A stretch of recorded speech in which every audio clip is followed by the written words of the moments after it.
रत्नागिरी सिंधुदुर्ग लोकसभेची जागा भाजपाची आहे. नारायण राणे भाजपचा जो कोणी उमेदवार असेल तो प्रचंड मताधिक्याने निवडून यावा. यासाठी 2.5 वर्ष राज्य केलं.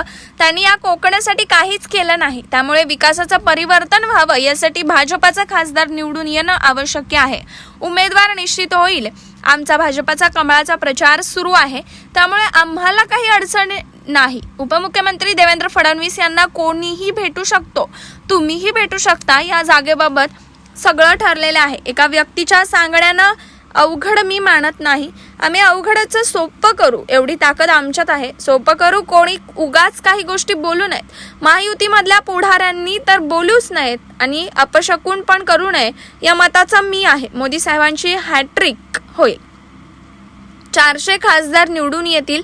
या 400 पार मध्ये रत्नागिरी सिंधुदुर्गचा हक्काचा खासदार असणार आणि त्या दृष्टीने प्रयत्न असल्याचं नारायण राणे यांनी सांगितलं.